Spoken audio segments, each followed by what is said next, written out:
Everyone. तो आज हम लोग पढ़ने वाले हैं क्लास 10 का सामाजिक विज्ञान।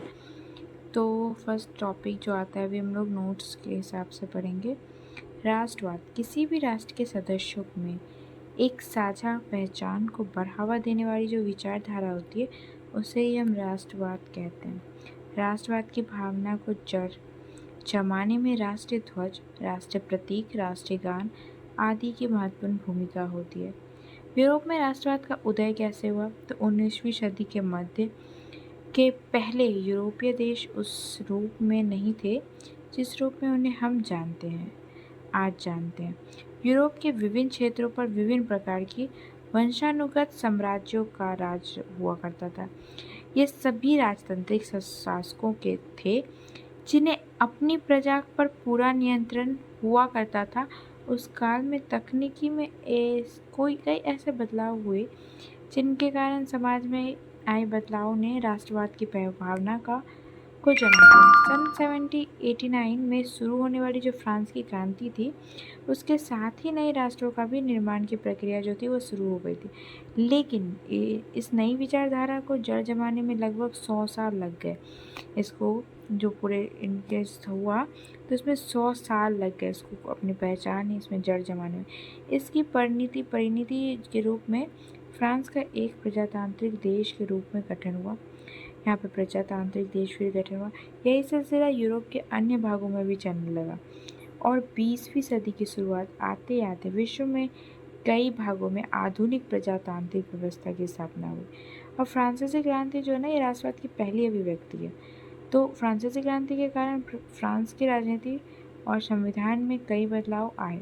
सन 1779 में सत्ता का स्थानांतरण राजतंत्र में एक ऐसी संस्था को हुआ जिसका गठन नागरिकों द्वारा हुआ था।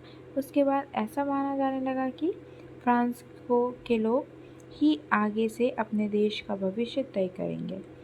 अब राष्ट्र भावना की रचना क्या क्या थी?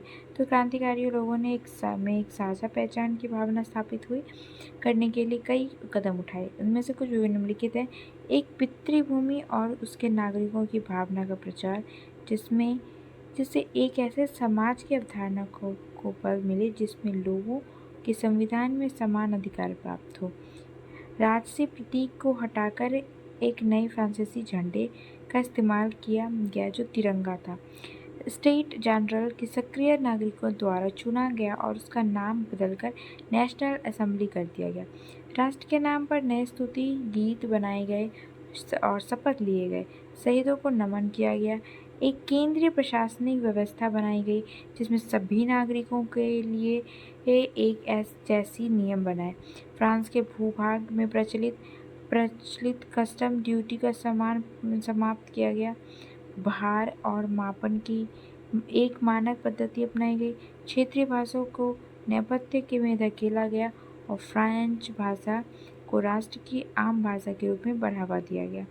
एक और इसमें है जो कि यहाँ पे टॉपिक नहीं है कि क्रांतिकारियों ने यह भी घोषणा की कि यूरोपियों के अन्य भागों में तानाशाही समाप्त करना और वहाँ राष्ट्र की स्थापना करना भी फ्रांस के लोगों का मिशन होगा।